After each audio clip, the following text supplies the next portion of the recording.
"There are no tables left tonight, ma'am," the hostess stated with a rehearsed smile, her tone edged with just enough finality to discourage further questions. She didn't glance up again, didn't ask for a name, didn't offer to check. Behind her, the dining area of the violet room gleamed softly in golden hues, polished wood floors, elegant white tablecloths, flickering candles. The kind of restaurant where anniversaries were celebrated, deals sealed, reputations built. And yet, tonight, its own founder stood invisible at the door. Celeste Vaughn, dressed in a simple navy wool coat with a leather planner tucked under one arm, didn't argue. She stood for a moment longer, taking in the low hum of diners and the sight of multiple empty tables near the front window. Then she gave a faint nod and stepped back into the cold. It had been years since Celeste had walked into one of her restaurants without warning, without an entourage or publicist, without the shield of CEO trailing her name like a title on a marquee. That was intentional. She believed you saw the truth of a place when no one knew you were watching. But what she witnessed tonight wasn't just a lapse in hospitality. It was the quiet, corrosive rot of something far more dangerous. Bias that wore a professional smile, discrimination delivered with practiced ease. Have you ever been judged based on your appearance before you even spoke a word? If you believe discrimination has no place in 2025, hit that subscribe button and share this story, because corporate accountability starts with us refusing to stay silent. She had arrived just after 7 p.m. Rain dusted her shoulders as she stepped out of the black car, thanking the driver and pulling her coat tighter. No reservation, no heads up, just Celeste, founder of the nationally renowned Haven Hospitality Group, mother of two, former corporate strategist, and a woman who still believed in building places where everyone felt welcome. The hostess didn't see that. What she saw was a middle-aged black woman standing alone. No obvious wealth, no designer handbag, no validation of belonging. She saw what her bias allowed her to see, and dismissed the rest. Celeste had built the Violet Room on values. It was the first restaurant she launched under Haven Hospitality, named after her late grandmother Violet, who once ran a kitchen out of a church basement in Birmingham, Alabama.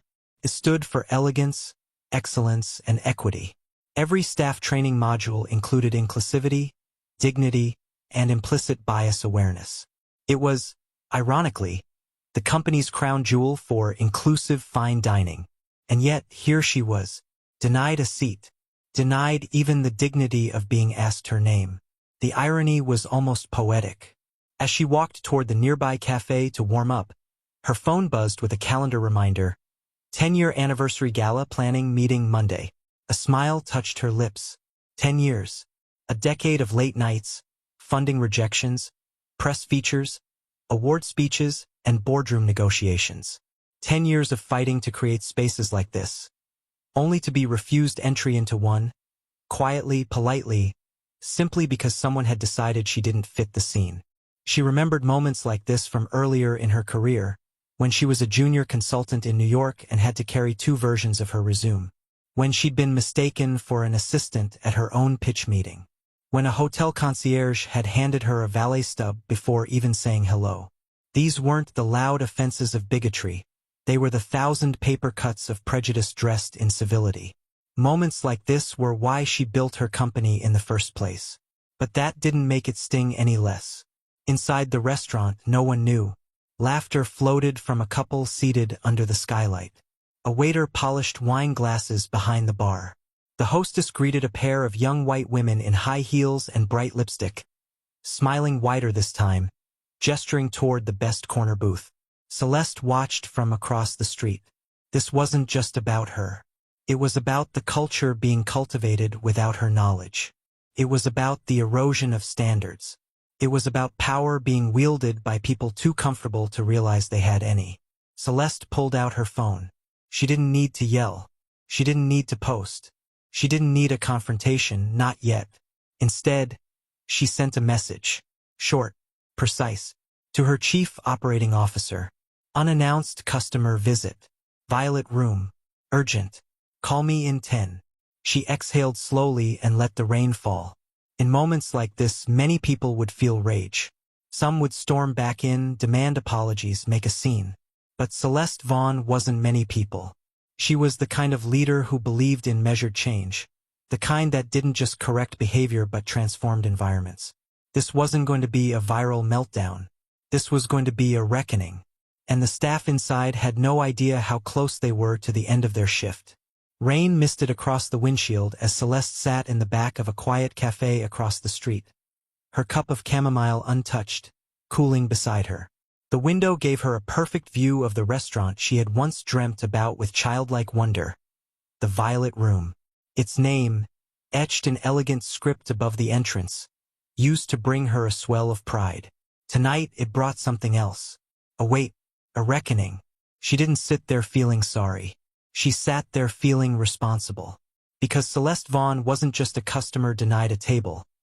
She was the founder, architect, and visionary behind that entire establishment. Her fingerprints were on every detail, the curved arches at the bar, the custom-built mahogany wine wall, the local artwork lining the walls sourced from BIPOC creatives.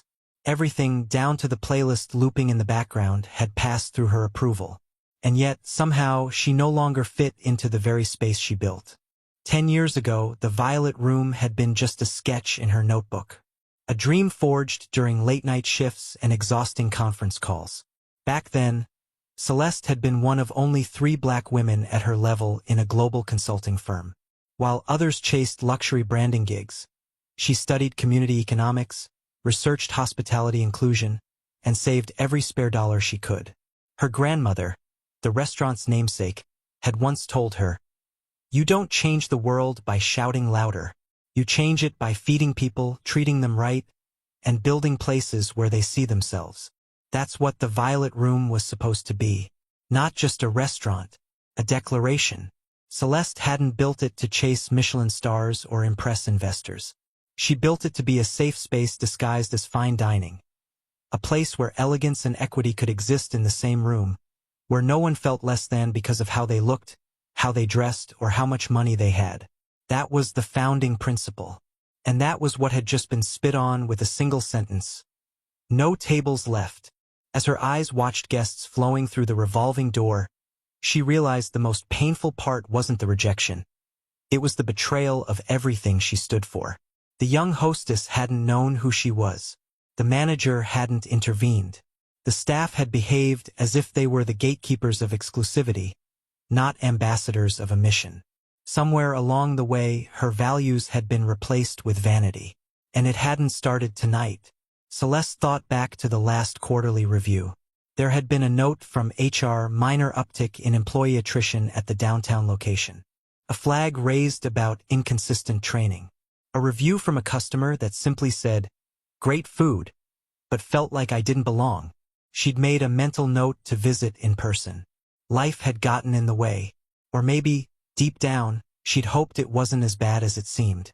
But now there was no denying it. The values that had once guided this place had been diluted into performative policies, words on posters in the staff lounge, checklists during onboarding, not lived experience. The culture had slipped.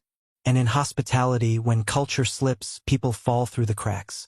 Celeste knew this wasn't about one hostess or one manager. It was about rot creeping in through complacency. About who got promoted, who got listened to, who got quietly pushed out. Her silence now would make her complicit. She pulled out her phone again and opened the Haven Hospitality internal dashboard. Scrolling past revenue figures and seating charts, she tapped the Violet Room's employee roster. The faces filled her screen, some familiar, some new. She noticed something troubling. The diversity she once fought so hard to ensure had thinned. A sharp drop in Black, Latinx, and Indigenous hires compared to previous quarters. And at the managerial level, none at all. She felt her jaw tighten.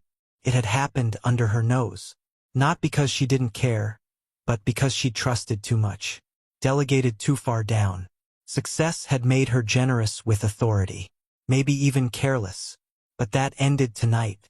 Her hand hovered over the call button for her chief operating officer. She didn't press it yet.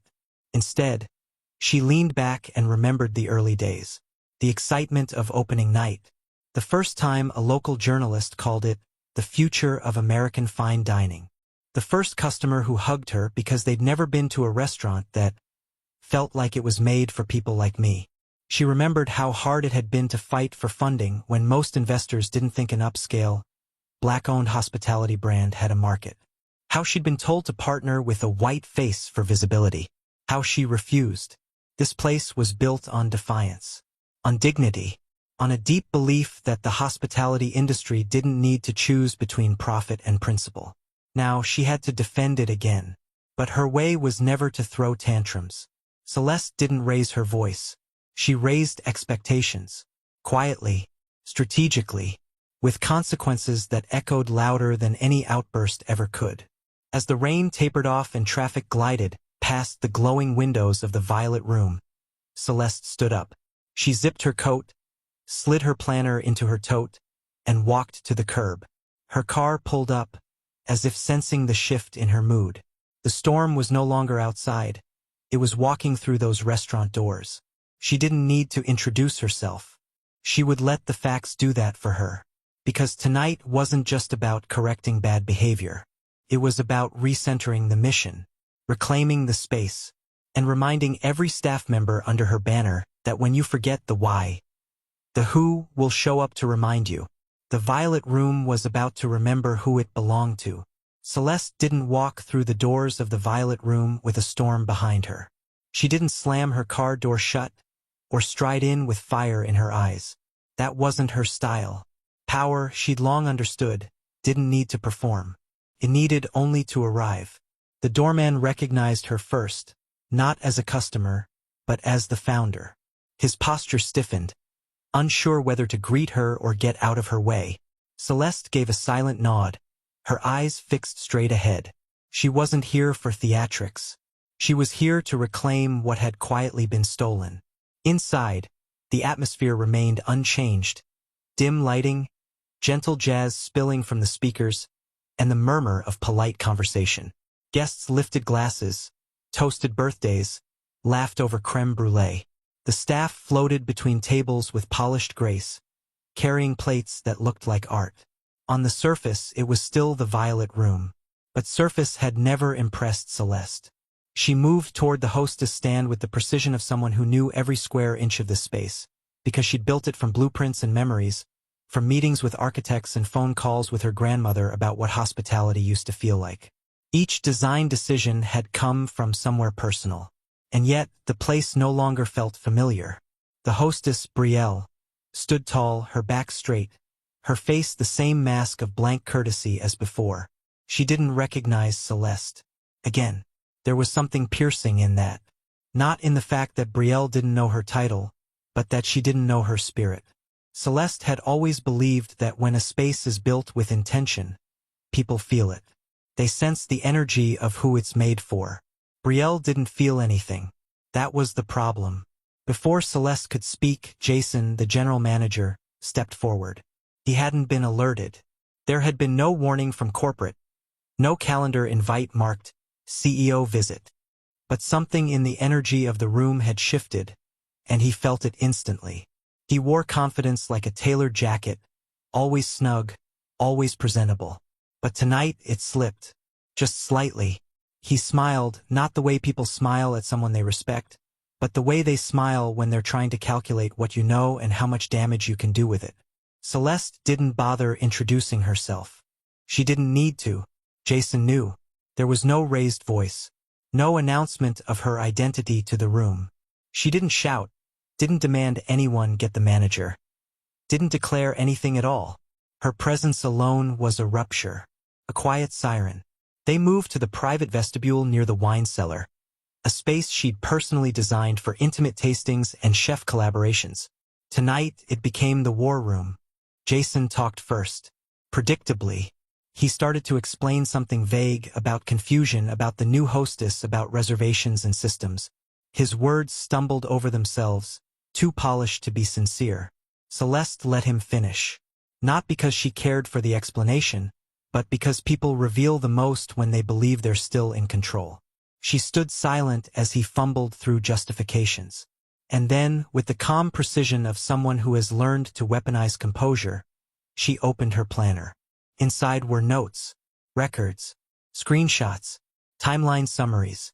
She had built this confrontation like an architect designing demolition. Meticulous, irreversible, strategic. She outlined the staff turnover data, highlighting how the diversity ratio had dropped by nearly 40% in less than 2 quarters. She referenced guest reviews with timestamps and photos, showing a pattern of neglect and cold service.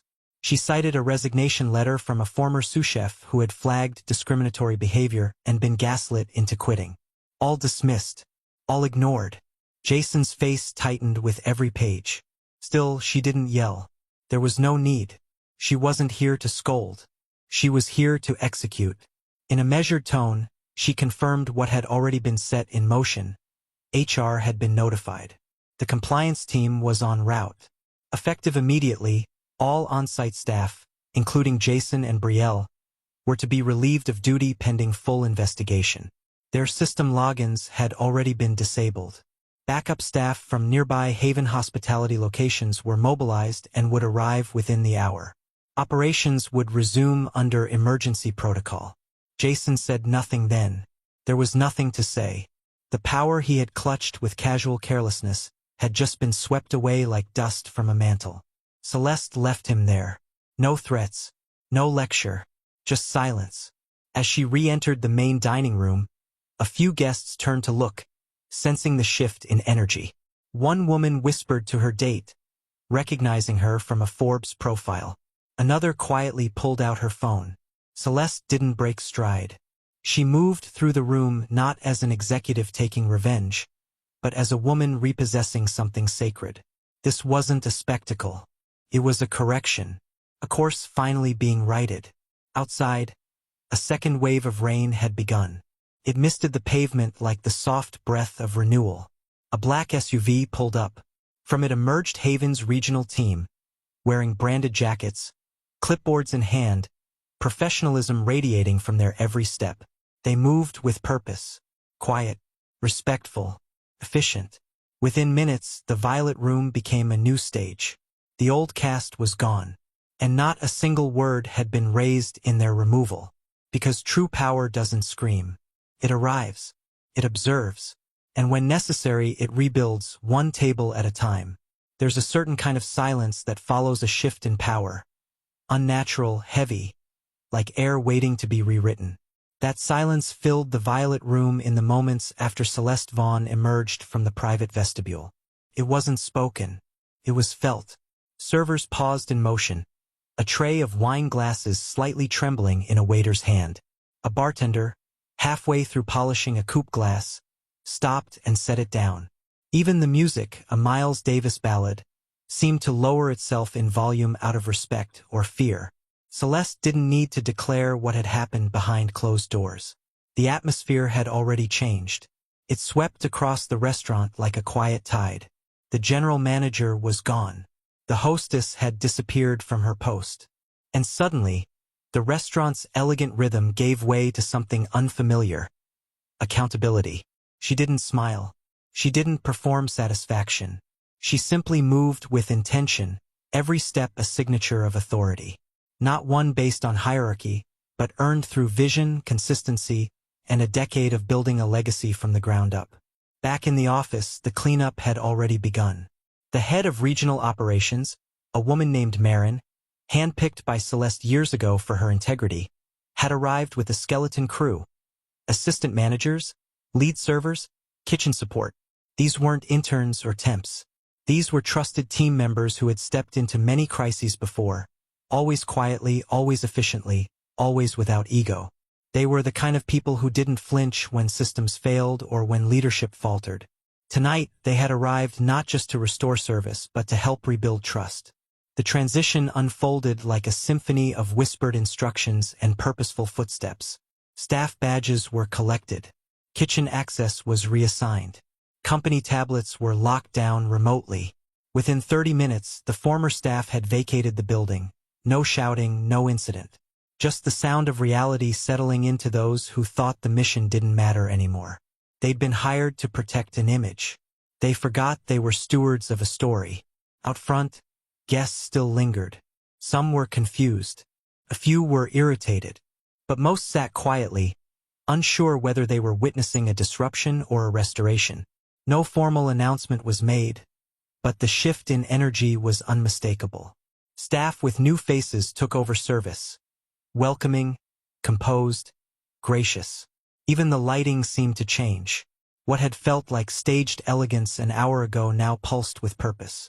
Celeste stepped back for a moment, watching from the side hallway. She saw one of the new servers, Derek, from the Oakland location, kneel to gently explain a menu change to an elderly guest. Another team member offered a warm towel to a mother whose toddler had spilled a drink. These were small moments, but they were the ones that mattered. Hospitality wasn't about theatrics. It was about attention. And for a while now, this place had been lacking it. In the kitchen, the temperature rose not just from heat, but from urgency. The new sous chef issued clear instructions. The team moved in practiced unison, blending seamlessly into the pulse of the restaurant. No shouting, no panic. Just grace under pressure. That had always been the hallmark of Haven hospitality. Grace, even when people didn't deserve it. Celeste reflected on that word. What did grace look like when people had failed the very values they signed up to protect? Did it mean second chances? Did it mean measured consequences? Tonight, grace meant truth. It meant drawing a line. Because without consequences, values were just slogans printed on the wall. The regional HR lead quietly walked Celeste through the disciplinary process already in motion. Each former staff member would be interviewed, previous complaints re-examined, exit interviews reopened. No decision would be rushed, but tonight's firings were not temporary. They were structural. They were decisive. They were necessary. Celeste hadn't built Haven to become just another upscale hospitality group. She built it to rewrite the rules of who hospitality was for, who got to lead, who got to belong. What happened tonight didn't destroy her dream. It reminded her why it had to exist in the first place. Outside, rain had returned, brushing the city streets with rhythmic persistence. Back inside, the restaurant began to find its pulse again. The guests were eating. Conversations resumed. Candles flickered on each table like they had the night the place first opened, before it became a headline, before the metrics and milestones, before it started attracting people more interested in prestige than purpose. And somewhere in the back corner, a young couple raised their glasses, newly seated, having arrived just after the transition began. They hadn't seen the earlier events. To them, this was simply a beautiful restaurant with attentive staff and a soulful menu. In a way, that was the goal all along. For the mission to be invisible in its perfection. To simply feel right. Celeste stood near the glass doors, watching it all unfold. Not with relief, but with resolve. This wasn't the end of a crisis. It was the beginning of a reset. And yet, a part of her still ached. Because no leader wants to believe their vision can be corrupted. No founder wants to return to their flagship and feel like a stranger. But if tonight proved anything, it was that leadership is not a position, it's a responsibility. And when that responsibility is neglected, you don't just repair. You reclaim. Before she left, Celeste slipped a handwritten note to Marin. Every table is sacred. Every guest is seen. Never forget why we built this. Marin tucked it into her apron pocket, her eyes misting just slightly. And as Celeste stepped out into the night, the door closed behind her. Not on a broken dream, but on a chapter that had finally run its course. The Violet Room had been cleaned, not just in personnel but in purpose. And that kind of cleansing doesn't come with noise, comes with silence, with integrity, and with a leader who's unafraid to start over, no matter how successful things may appear on the surface. By the next morning, the Violet Room was no longer just a restaurant. It was a headline, a video clip, a conversation that echoed across digital spaces like a dropped glass in a quiet hall, sharp, sudden, impossible to ignore. The footage had come from a bystander. A grainy clip, filmed from the bar, showing a poised black woman calmly walking through the dining room as the hostess stand sat abandoned and the manager's office door closed behind her. There were no raised voices in the video, no dramatic confrontation. Only the slow, deliberate walk of someone who belonged. reclaiming a space that had momentarily forgotten her face. The video was 38 seconds long, but it told a story that resonated far beyond those seconds. Within hours, the caption began to circulate. CEO denied a table at her own restaurant, fires entire staff without saying a word. Some viewers clicked for the shock. Others stayed for the silence. Because in a world addicted to spectacle, the quiet dismantling of injustice struck a nerve. No yelling, no chaos, just a woman refusing to be diminished in a place she created. That kind of composure hit differently. It unsettled people because it reminded them that power doesn't always arrive with noise. It arrives with presence. News outlets caught on quickly. Local stations aired the story first, describing it as a stunning moment of corporate accountability. Then the national headlines followed. Business commentators dissected it. Culture critics analyzed it. Activists shared it. Suddenly, Celeste Vaughn became more than a CEO. She became a symbol.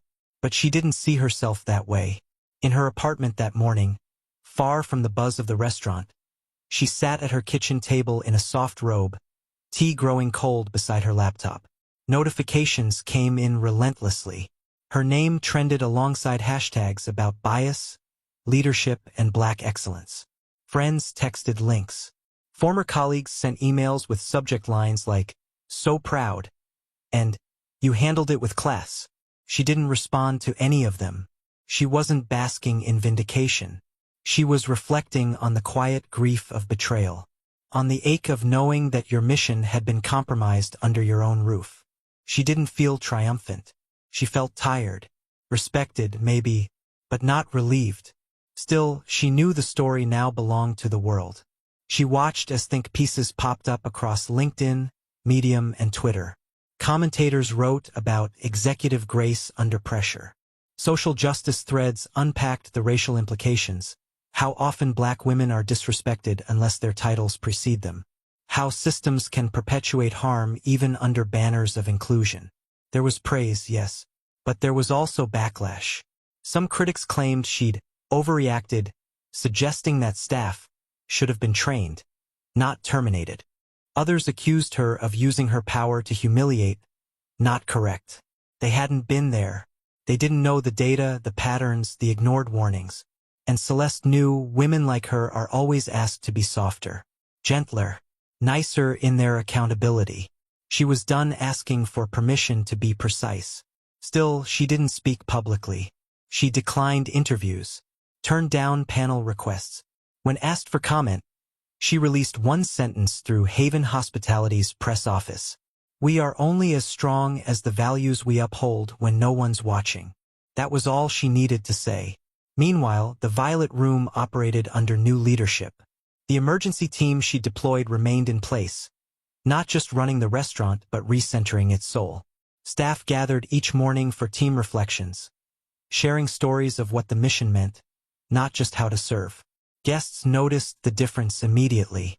The service felt authentic again, not polished, present.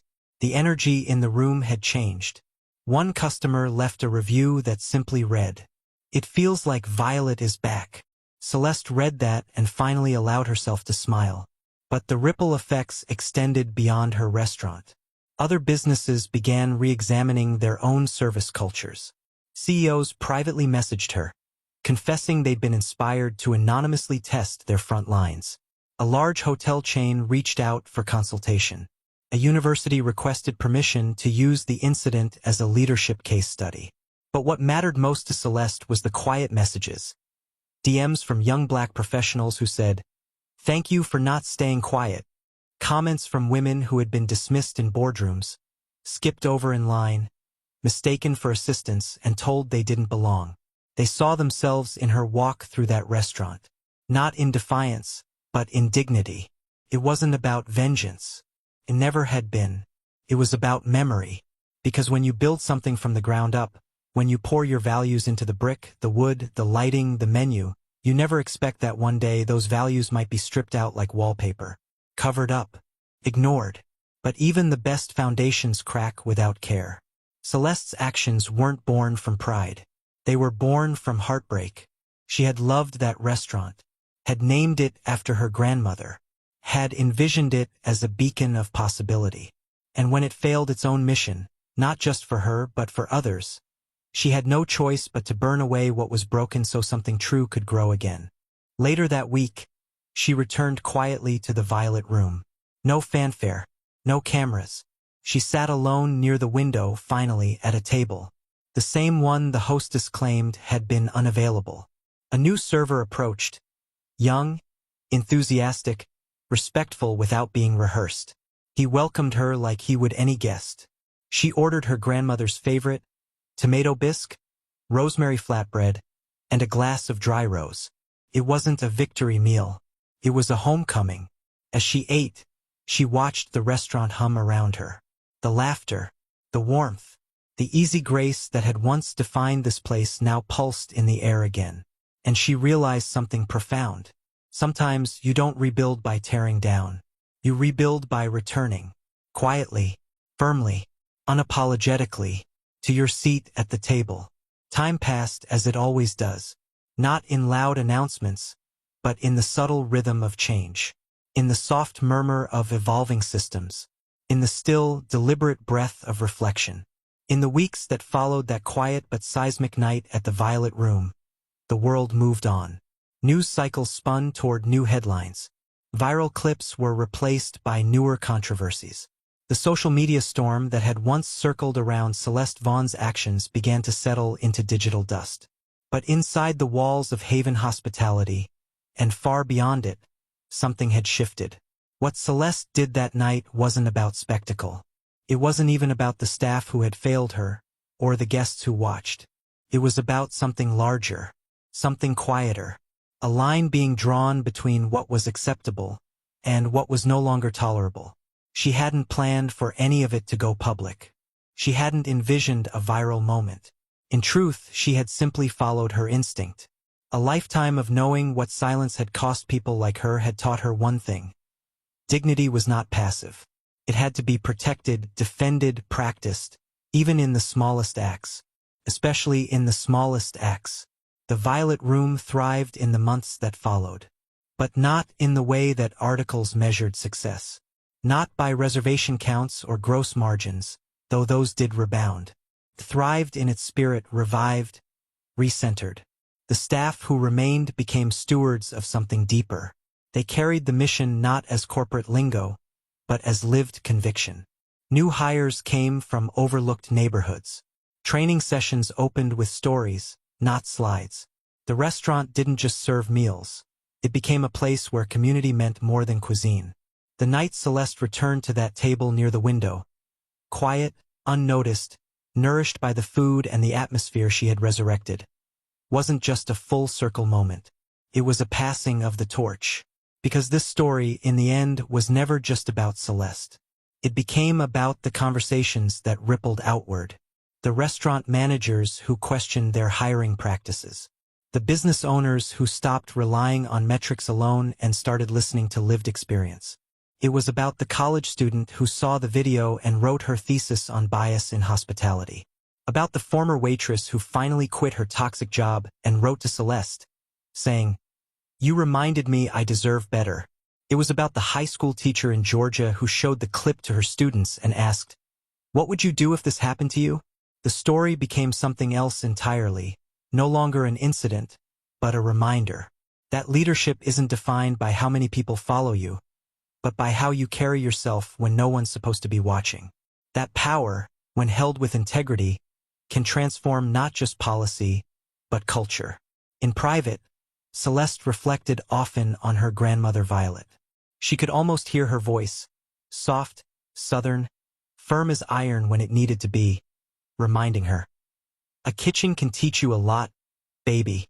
Teaches you who serves. And it teaches you who sees." Celeste had built the Violet Room as a tribute. But what happened that night had given the name new meaning. Because legacy isn't the thing you leave behind.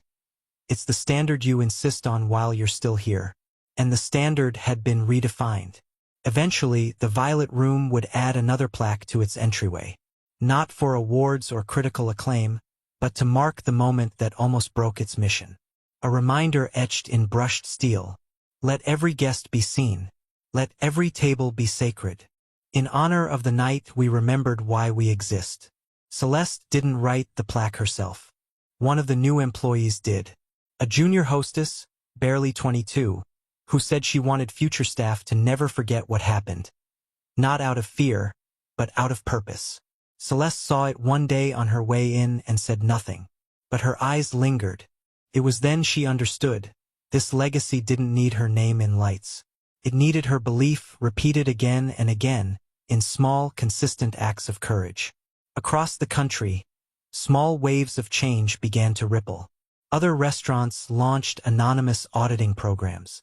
Diversity officers re-examined their checklists and asked better questions.